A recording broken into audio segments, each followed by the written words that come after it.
Very good afternoon, ladies and gentlemen. I'm honored to represent our next speaker, Dr. John Dennis from United Kingdom. John is an associate professor of health data science and Wellcome Trust fellow with a background in medical statistics and epidemiology.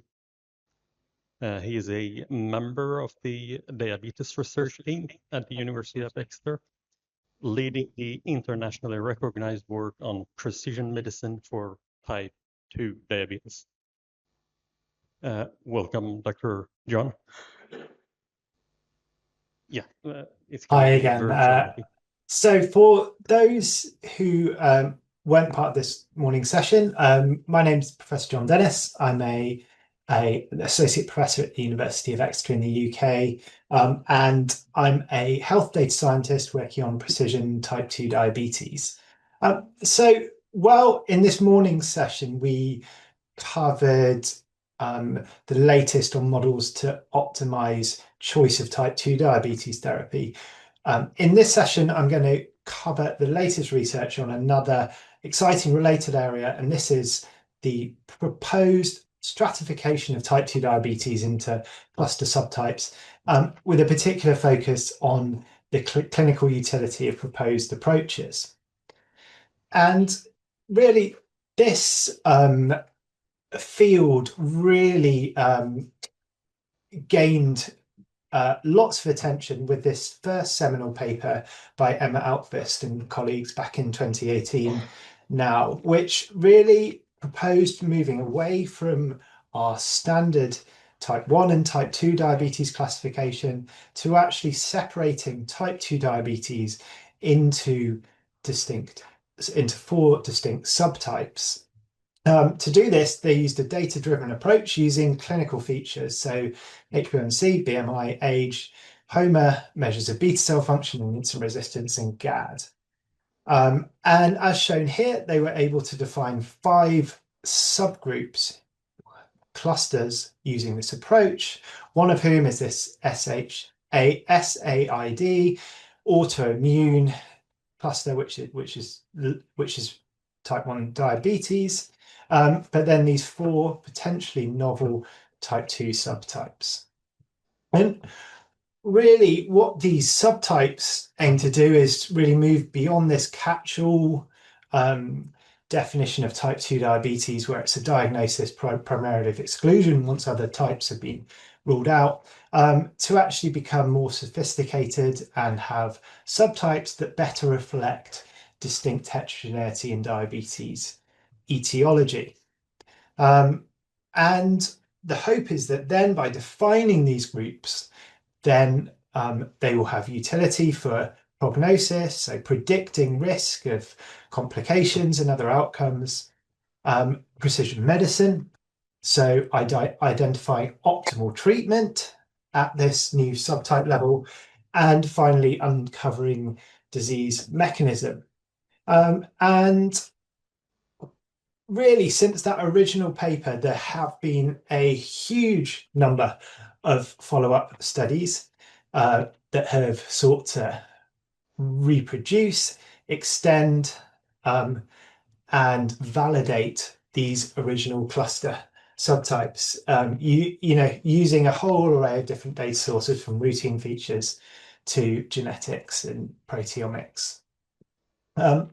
Before we drill deeper into them, I think it's worth just thinking a bit or focusing on the methodology, and making sure we understand that before and its potential limitations.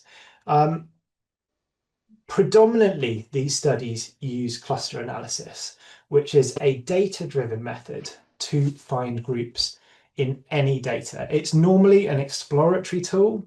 It will not, by design, identify discrete biological subtypes.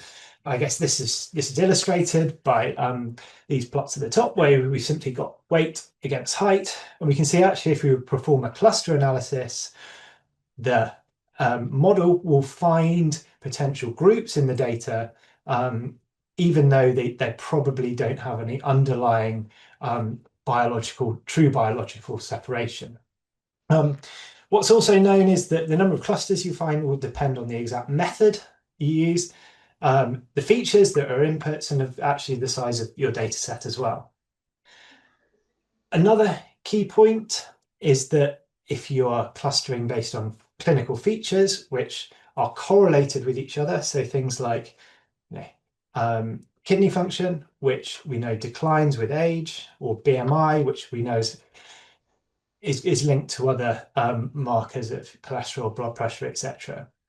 That actually, because these variables are typically correlated in the similar way in different populations, actually you're very likely to be able to reproduce clusters on average, as long as those correlations are maintained. However, one further issue is that even when assigned to a subtype, we see that people within a group may have features that actually are very different to others in that group. And we'll look at an example of that in a second.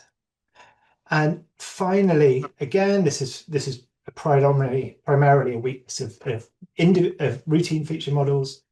But actually, if an individual's features, so their BMI or age, change over time, we can see that actually their cluster assigned cluster may change over time as well. And obviously, we can see that might pose a challenge for clinical utility in terms of how to communicate these subtypes with patients.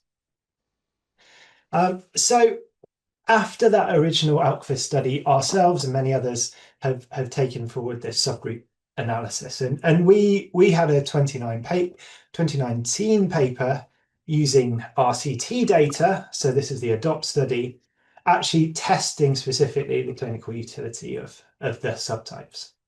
So what we found is, as shown here, is that actually the clusters are reproducible on average. So that point about the correlated variables holds up.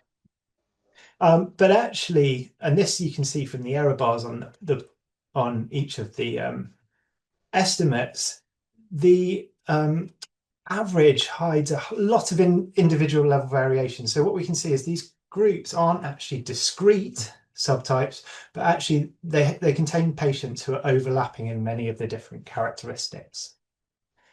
Some work last year by Tim Mori in Germany actually also dug a bit further into this and looked at the individual patient level how certain statistically an assignment to a cluster is.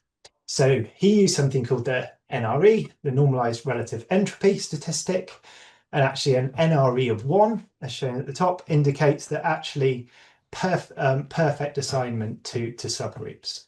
When we look at the 4 type 2 Alkvist clusters here, we can actually see low classification certainty for nearly all patients across all these subtypes. And what this means actually is that if, say, one of the clinical input variables was to change a little bit, so an HbA1c or a BMI, that actually might be enough to shift an individual from one subtype to another. So again, highlighting a key barrier to implementation in terms of patient communication. And then here we have the temporal differences that I mentioned before. So for an individual, as their diabetes evolves, the cluster they are assigned to can change over time. So alongside these what we call hard clustering approaches, where an individual is assigned to a subtype, there's been lots of different approaches in the literature. Just like to highlight an interesting one from Anand Nair and Ewan Pearson and colleagues in Scotland, which was something called the DDR tree approach. So this is a dimensionality reduction strategy. So again, using routine features, but actually collapsing 9 different routine features into this sort of 2-dimensional tree structure that you can see here. And the idea is that this is a new tool to communicate risk with the patient, because you can actually position an individual person as a dot on this tree and see how they are, their characteristics and potential outcomes compared to other similar patients. And This can be shown here. So these are estimates with age and sex adjusted out, but we can see variation across this tree structure in terms of insulin requirement, cardiovascular disease, and kidney disease as well. So again, a potential new tool for clinicians, but one that hasn't yet, to my knowledge, been tested in terms of usability in the clinic.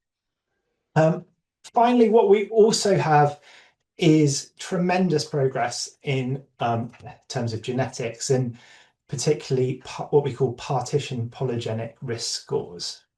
So conceptually, what these are doing is taking the polygenic risk for type 2 diabetes. So now we have hundreds of individual SNPs that are part of a known polygenic risk for type 2, and actually partitioning them and breaking them down into smaller polygenic scores that are more specifically reflective of key traits underlying type 2 diabetes.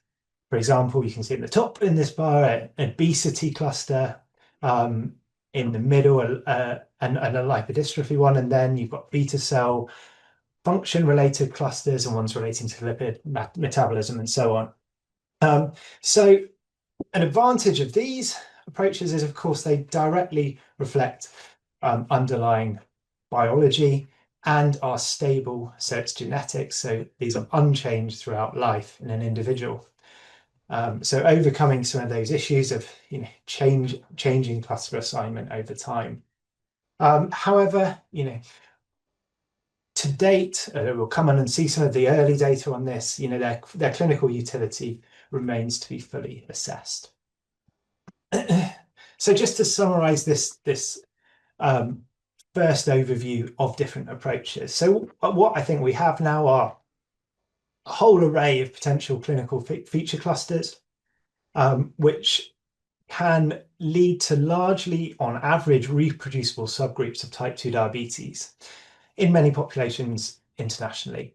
However, these are not distinct type 2 diabetes subtypes, and evidence yet to date does not support a distinct number of subgroups. And a particular challenge regarding the implementation of these clinical feature clusters is the uncertainty around assignment and the fact an individual may change subgroup over time. We also have etiological clusters, so particularly based on genetics, which are of course stable if based on genetics, and which show clear associations with traits, which may in turn inform biology, mechanism, and potential drug targets. Although this outcomes-based aspects of these clusters are still in their infancy. So what I'm going to move on to now is just some data on the outcomes associated with different cluster subtypes. So firstly, the utility of these Alkvis Scandinavian clusters for risk stratification. So a key finding of these studies was that the cluster subtypes differed in risk of complications and treatment. So the insulin resistant cluster is shown on the left here, having a higher incidence of things like kidney failure and liver failure, whereas the insulin deficient cluster, who present with a much higher baseline HbA1c, having a much higher incidence of retinopathy and of insulin initiation.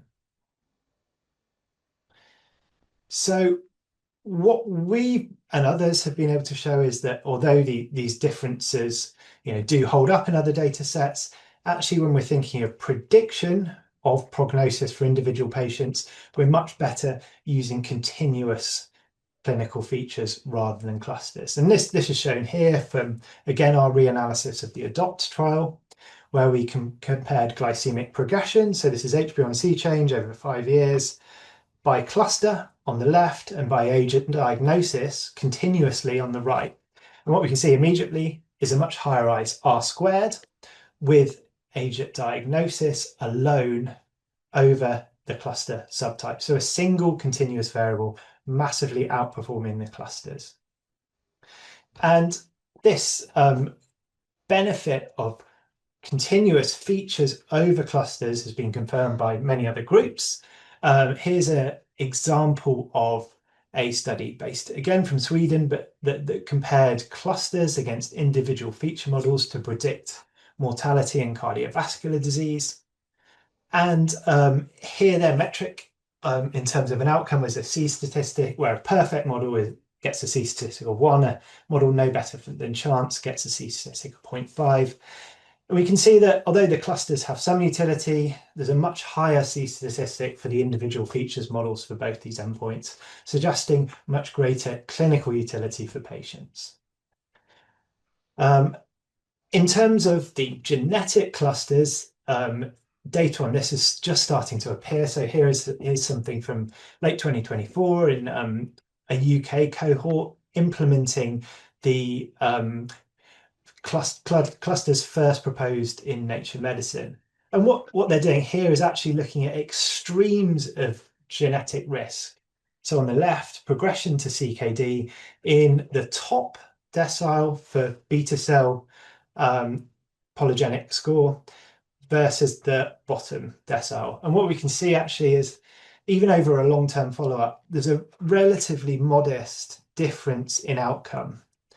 And this is also the case on the right. Again, they've taken an extreme group, even more extreme now. So this is people in the highest genetic decile risk for both the beta cell polygenic risk score and the lipodystrophy one.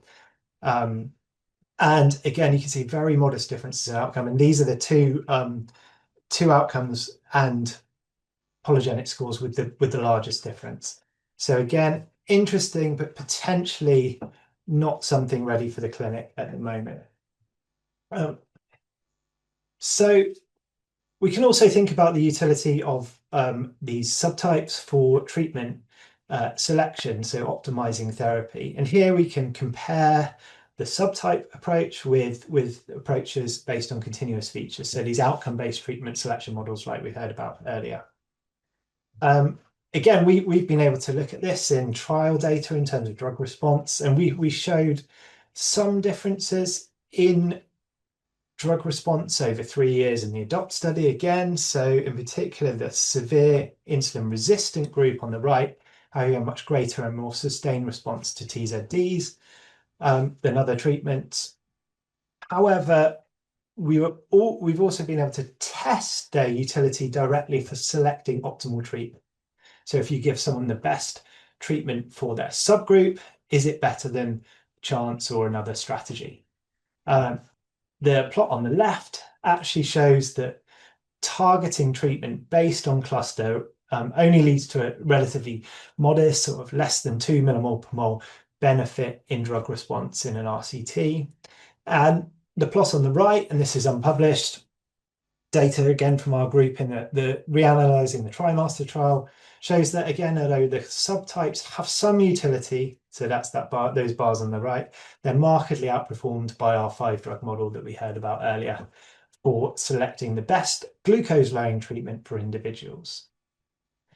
Finally, again, some more unpublished data to finish off with is we've also been able to, in TriMaster, taking advantage of the unique study design, because all individuals receive DPP4s, SGLT2s, and TZDs in a crossover study, to actually look at the utility of cluster-based polygenic risk scores. So this is the 8 polygenic partition scores from Suzuki et al. In their Nature paper from 2024, and look at their association with drug response.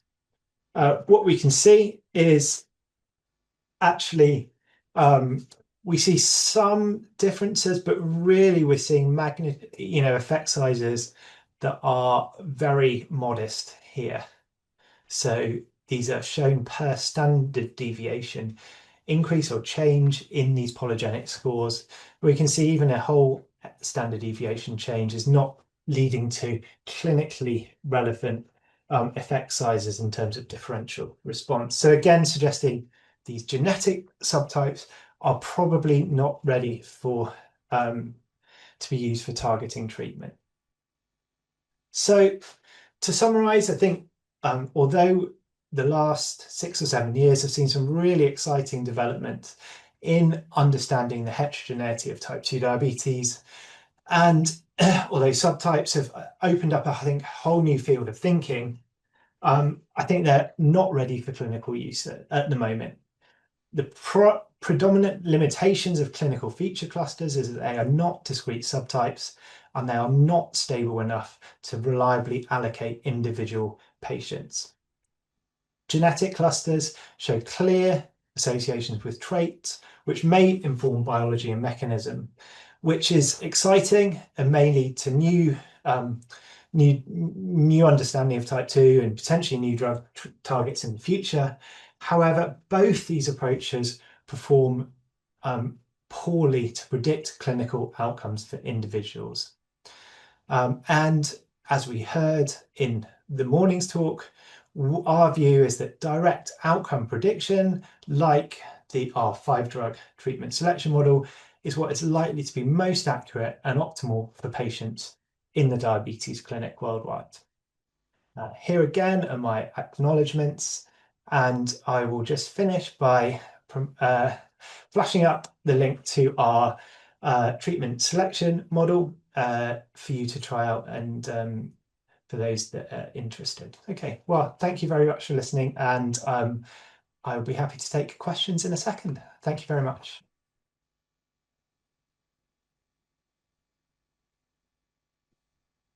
Talk and information. We have the possibility to ask questions if anyone from our audience. Dr. John is online. Yeah, hi everyone. Can you hear me okay? Yes, we hear you perfectly, Dr. John. Great. Well, yeah, thank you very much for the invitation. It's great to be joining you, albeit remotely. Happy birthday to you, Doctor.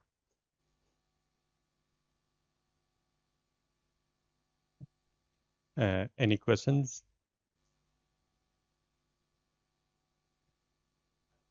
Yep.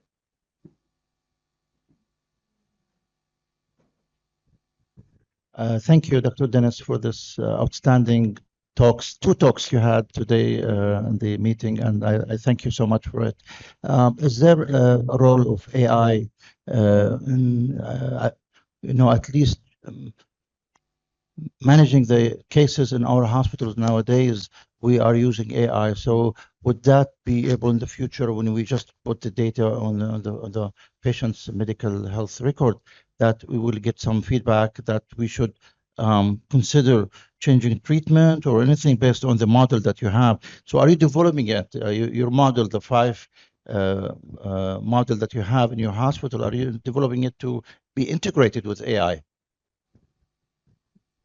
Yeah, thanks. That's a really interesting question. I mean, obviously, the field of AI is moving so quickly, right? It's quite hard to predict what's going next, but I think there is going to be potential to I think there is going to be lots of potential to integrate designed models like our work alongside language-based models. I think there's various ways that could provide major advantages, but I think one way that I could think of immediately, if we just think of type 2 treatment, is that we know we need to consider multiple outcomes for an individual patient, right? HbA1c, cardiovascular outcomes, kidney protection, weight, side effects, potentially even cost as well, depending on this. And actually, so it's a multi-dimensional treatment decision, which gets quite complicated.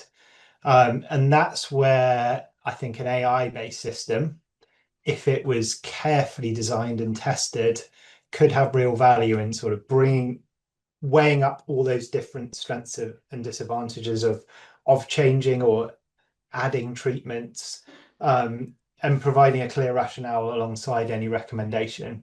So yeah, I think it's the direction of travel, and the challenge is how to reliably integrate the high quality evidence that we get from trials and prediction studies alongside the AI tools. Thank you so much, Dr. John. Any more questions? Otherwise, we'll move to our next speaker. Thank you so much, Dr. John.